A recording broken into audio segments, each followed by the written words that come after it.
नमस्कार दोस्तों, मैं प्रिंस सैनी आपका स्वागत करता हूं हमारे चैनल लर्न एंड ग्रो में। आज हम बात करेंगे लोरेंट्ज़ फोर्स के बारे में। लोरेंट्ज़ फोर्स होती क्या है? तो इससे पहले हमें ये समझना बहुत जरूरी है, जो हमने पहले 2 लेक्चर पढ़े थे कि जो मूविंग चार्ज होता है, मूविंग चार्ज पार्टिकल जो होता है, जब वो इलेक्ट्रिक फील्ड से गुजरता है तो उसके ऊपर क्या फर्क पड़ता है, और मैग्नेटिक फील्ड से गुजरता है तो क्या फर्क पड़ता है। क्योंकि जो लोरेंट्ज़ फोर्स है इन दोनों का कॉम्बिनेशन है। The force experienced by a charged particle moving in space where both electric and magnetic field exist, यानी कि जब एक चार्ज पार्टिकल पास करे कहां से, उस स्पेस से जहां पर इलेक्ट्रिक और मैग्नेटिक फील्ड दोनों प्रेजेंट हो, तो उस फोर्स को, जो फोर्स एक्सपीरियंस करेगा वो चार्ज पार्टिकल, उसको हम लोरेंट्ज़ फोर्स बोलेंगे। अब मान लेते हैं, पहले हम अलग अलग से समझ लेते हैं कि इलेक्ट्रिक फील्ड में हमने क्या पढ़ा था। एक ओवरव्यू ले लेते हैं। मान लेते हैं कि यहाँ पर ये इलेक्ट्रिक फील्ड है हमारे पास, इस डायरेक्शन में हमने लिया, और एक हमने चार्ज पार्टिकल ले लिया। अब जैसे ही चार्ज पार्टिकल इलेक्ट्रिक फील्ड से गुजरता था तो वो इस तरह का पाथ ट्रेवल करता था। ये किस तरह का पाथ है कि यहाँ से चला और इसने यहाँ से पैराबोला लिया और फिर उसके बाद ये स्ट्रेट हो जाता था। यानी कि इलेक्ट्रिक फील्ड की डायरेक्शन में इसको एक फोर्स एक्सपीरियंस होती थी। वो क्या होती थी हमारे पास? Q इंटू ई। यही हमारे पास फोर्स जो है इलेक्ट्रिक फील्ड में वो एक्सपीरियंस करता था। इसको हम Fe लिख देते हैं। अब दूसरा हम ले लेते हैं एग्जांपल की, मान लीजिए हम मैग्नेटिक फील्ड ले लेते हैं और मैग्नेटिक फील्ड की डायरेक्शन हम ले लेते हैं ये। अब जैसे ही कोई भी चार्ज पार्टिकल यहां से बाहर से आया और यहाँ पहुंचा, वो इस मैग्नेटिक फील्ड में पहुंचा, तो यहाँ पर उसको 2 तरह के वेलोसिटी वेक्टर उसके बनते थे, वेलोसिटी कंपोनेंट बनते थे। जैसे इस वेलोसिटी से यहाँ आया तो यहाँ पर ये जो वर्टिकल कंपोनेंट बनता था ये v sin थीटा बनता था, और ये हॉरिजॉन्टल कंपोनेंट बनता था ये v cos थीटा बनता था। तो इन दोनों कंबाइंड इफेक्ट के कारण जो ये पार्टिकल मूव करता था, तो ये इस तरह से एक हेलिक्स की फॉर्म में मूव करता चलता था। यानी कि थोड़ा लीनियर, फिर घुमा, फिर लीनियर, फिर घुमा, इस तरह से चलता था। क्योंकि v cos थीटा उसको सामने ले जा रहा है, v sin थीटा उसको सर्कुलर पाथ में घुमा रहा है। तो ये भी हमने पहले लेक्चर में पढ़ा था। तो यहाँ पर जो फोर्स एक्सपीरियंस की जाती थी इस चार्ज पार्टिकल के द्वारा, वो कितनी की जाती थी? Q v क्रॉस b, यही की जाती थी। तो इलेक्ट्रिक फील्ड के लिए ये फॉर्मूला और मैग्नेटिक फील्ड के लिए ये फॉर्मूला है फोर्स का, जो कि चार्ज के द्वारा एक्सपीरियंस की गई है। अब यहाँ पर इस फोर्स की डायरेक्शन क्या थी वो भी हमें पता है कि वो v और b जिस प्लेन में है उनके बिल्कुल परपेंडिकुलर होती है। तो अब इन दोनों के कारण, यानी कि इलेक्ट्रिक फील्ड और मैग्नेटिक फील्ड के कारण जो टोटल कंबाइंड इफेक्ट बना चार्ज पार्टिकल के ऊपर, तो वो क्या बना, या कहें कि टोटल जो फोर्स बनी वो कितनी बनी? वो इन दोनों का जोड़ बनी, यानी कि Fe प्लस Fm, यही बनी हमारे पास। अब इन दोनों को जोड़ देते हैं। इन जो वैल्यू है Fe की वो हम यहाँ पर रख देते हैं, वो QE है, प्लस Fm की वैल्यू को रख देते हैं, ये क्या है? Q v क्रॉस b है। यही है हमारे पास। अब यहाँ से अगर हम देखें जो चार्ज है Q, ये तो हमारा कॉमन आ जाएगा, मैग्नीट्यूड ऑफ चार्ज है, और यहाँ पर हमें क्या मिलेगा? E plus v cross b। तो ये जो हमारे पास रिलेशन आई है, ये किसके लिए आई है? टोटल फोर्स के लिए। और ये जो टोटल फोर्स है ये क्या है? लोरेंट्ज़ फोर्स है हमारे पास।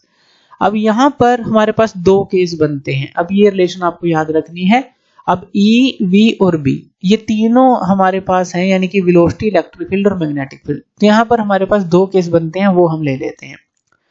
तो पहला केस ले लेते हैं। इसके अंदर हम क्या लेते हैं कि जब वेलोसिटी, इलेक्ट्रिक फील्ड और मैग्नेटिक फील्ड सभी कोलिनियर हो। कोलिनियर मतलब एक ही लाइन में हो। जैसे मान लीजिए हम इसको मान लेते हैं कि ये मैग्नेटिक फील्ड है, जो हमने ब्लैक लाइन से शो किया है। इसी तरह से हम मान लेते हैं जो हमने ये रेडिश कलर में दिखाया है ये इलेक्ट्रिक फील्ड है, ये इलेक्ट्रिक फील्ड भी इसी लाइन में है। और तीसरा जो वेलोसिटी है, जो कोई भी चार्ज पार्टिकल है Q, उसकी वेलोसिटी भी हम ले लेते हैं कि इसी डायरेक्शन में है। तो क्या होगा? अब देखिए हमें पता है कि जब इसका फॉर्मूला देखिए, फोर्स जो है वो QE के बराबर है इलेक्ट्रिक फील्ड के लिए, और फोर्स जो है हमारे पास, इसका मैग्नीट्यूड ले लेते हैं, QVB sin थीटा के बराबर है मैग्नेटिक फील्ड के लिए। ये इलेक्ट्रिक के लिए है, मैग्नेटिक के लिए। अब यहाँ पर अगर हम देखें जो इलेक्ट्रिक फील्ड के कारण है वही इस पे फोर्स लगेगी। क्यों? क्योंकि इलेक्ट्रिक फील्ड में जब भी चार्ज पार्टिकल मूव करता है तो किस डायरेक्शन में मूव करता है? इलेक्ट्रिक फील्ड की डायरेक्शन में ही मूव करता है। दूसरा, अगर यहाँ पर देखें B और V के बीच में, ये जो है B है और ये v है, इन दोनों के बीच में जो एंगल है वो कितना है, 0 है। तो साइन 0 0 हो जाएगा, यानी कि ये फोर्स तो 0 हो जाएगी जो कि मैग्नेटिक फील्ड के कारण से है। मैग्नेटिक फील्ड के कारण से, इलेक्ट्रिक फील्ड के कारण से ही इस पे फोर्स रह जाएगी, यानी कि इसी डायरेक्शन में ये मूव करेगा और इलेक्ट्रिक फील्ड इसको इसी डायरेक्शन में खींचेगी। तो यहाँ पर एक्सेलरेशन जो होगी हमारे पास वो क्या होगी, एक्सेलरेशन क्या होती है, फोर्स का फॉर्मूला होता है F इक्वल टू ma। तो a क्या हो जाएगी हमारे पास, F बाई m, यही हो जाएगी। और यहाँ पर F की वैल्यू क्या है हमारे पास, F की वैल्यू है Q इंटू E। तो यहाँ पर ये क्या आ जाएगा हमारे पास, QE डिवाइड बाई m। तो ये आप समझ गए कि यहाँ पर जो एक्सेलरेशन मिलेगी इस चार्ज पार्टिकल को इलेक्ट्रिक फील्ड की डायरेक्शन में ही मिलेगी, और बाकी कोई फोर्सेस पे एक्सपीरियंस नहीं की जाएगी मैग्नेटिक जो फील्ड के द्वारा, अगर हम कहें, अगर ये कोलिनियर है। ये आप समझ गए होंगे, क्योंकि जो एंगल है वो 0 बना तो मैग्नेटिक फील्ड के कारण फोर्स 0 बनी। तो ये हम समझ गए। चलिए सेकंड केस ले लेते हैं। सेकंड केस में हमारे पास क्या है, जब velocity, electric field, magnetic field are mutually perpendicular to each other हो, यानी कि तीनों ही जो हों एक दूसरे के परपेंडिकुलर हों। जैसे कि यहाँ पर हम इसको मान लेते हैं कि ये इलेक्ट्रिक फील्ड है, ये इस डायरेक्शन में मान लेते हैं वर्टिकल। इसी तरह से मैग्नेटिक फील्ड को मान लेते हैं कि इनवर्ड टू द पेपर है, इनवर्ड यानी कि परपेंडिकुलर टू द पेपर है, इनवर्ड की तरफ, तो इसलिए क्रॉस साइन दिखाया है कि अंदर की तरफ है। इस तरह से देख लीजिए, मान लीजिए ये इलेक्ट्रिक फील्ड है तो वो अंदर की तरफ होगा इस तरह से, जो मैग्नेटिक फील्ड होगा B। अब वेलोसिटी हमें इस डायरेक्शन में दिखानी है, क्योंकि ये तीनों ही जो है म्यूचुअली परपेंडिकुलर हैं। तो वेलोसिटी जो है इस डायरेक्शन में होगी, कोई भी चार्ज पार्टिकल है अब वो इस तरह से चलेगा, तभी तो ये तीनों म्यूचुअली परपेंडिकुलर माने जाएंगे। तो ये वेलोसिटी हो गई। ये क्रॉस में जो दिखाया है ये मैग्नेटिक फील्ड हो गया। अब क्या होगा, अब क्या फर्क पड़ेगा। अब देखिए हमें पता है जब भी कोई चार्ज पार्टिकल जो है मूव करता है इलेक्ट्रिक फील्ड में, तो इलेक्ट्रिक फील्ड उसको अपनी तरफ खींचता है, तो यानी कि इसके ऊपर एक इस तरह की फोर्स लगेगी। लेकिन अब हमें पता है कि अगर मैग्नेटिक फील्ड में वो मूव कर रहा है तो यहाँ पर उसके जो है उसके ऊपर एक वर्टिकल कंपोनेंट जो एक्ट करता है, जो उसको सर्कुलर डायरेक्शन में घुमाने की कोशिश करता है। अब यहाँ से अगर हम फोर्स की डायरेक्शन देखेंगे राइट हैंड रूल के थ्रू, तो वहां पर हमें फोर्स की डायरेक्शन मिलेगी इसी चार्ज पार्टिकल पर नीचे की तरफ। ये ध्यान दीजिएगा, क्योंकि मैग्नेटिक फील्ड जो है अंदर की तरफ है, परपेंडिकुलर टू द पेपर है, इनवर्ड की तरफ, और वेलोसिटी इस तरफ है। जब आप राइट हैंड का रूल का यूज करेंगे तो आपको थंब जो है अपना नीचे की तरफ दिखेगा, यानी कि जो फोर्स की डायरेक्शन है नीचे की तरफ मिलेगी। इलेक्ट्रिक फील्ड के कारण ये ऊपर की तरफ है, यानी कि जो इलेक्ट्रिक फील्ड की फोर्स है ऊपर की तरफ है और मैग्नेटिक फील्ड की फोर्स है वो नीचे की तरफ है। तो ये दोनों कैंसिल आउट हो जाएंगी इस केस के लिए। तो दोनों कैंसिल आउट होंगी, इसका मतलब क्या है कि जो वेलोसिटी है इसके अंदर कोई भी चेंज नहीं आएगा, कोई भी चेंज नहीं आएगा, और ये जो पार्टिकल है इसी तरह से इसके अंदर जो है मूव करता चला जाएगा, क्योंकि दोनों फोर्स जो है इलेक्ट्रिक और मैग्नेटिक फील्ड के कारण ये कैंसिल आउट हो रही हैं।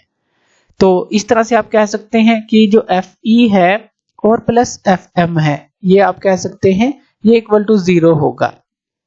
या कहें कि जो टोटल फोर्स है, यानी कि जो लोरेंट जो फोर्स था, तो इस केस के लिए इन दोनों का जोड़ हम कह देंगे 0 है, क्योंकि ये ऑपोजिट होंगे। और इसी तरह से अगर एक्सेलरेशन की वैल्यू को निकालेंगे, वो क्या होता है F बाई m, तो फोर्स तो यहाँ पर 0 है तो एक्सेलरेशन भी यहाँ पर 0 होगी, यानी कि जो भी चार्ज पार्टिकल है उसके अंदर जो है गति के अंदर उसके कोई भी चेंज नहीं आएगा। तो वो सेम वेलोसिटी के साथ, जो भी उसकी वेलोसिटी है उसके साथ वो चलता चला जाएगा। ऐसा कह सकते हैं कि जो Fe है वो Fm के बराबर होगा, यहाँ पर ऐसा भी कह सकते हैं।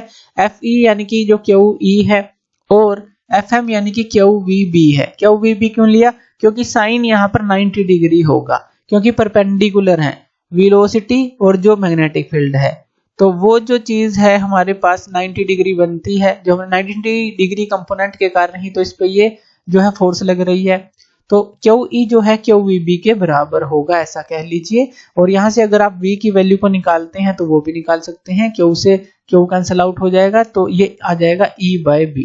तो यानी कि वेलोसिटी का रिलेशन भी आप यहाँ पर इन दोनों के साथ निकाल सकते हैं। तो इस तरह से जो लोरेंट जो फोर्स है इसको आप समझ सकते हैं, और ये दो केसेस हमने लिए इसको अच्छी तरह से समझने के लिए। तो थैंक यू वीडियो देखने के लिए, और इसी तरह के वीडियोस के लिए आप हमारे चैनल लर्न एंड ग्रो पे हमें सब्सक्राइब कर सकते हैं। धन्यवाद।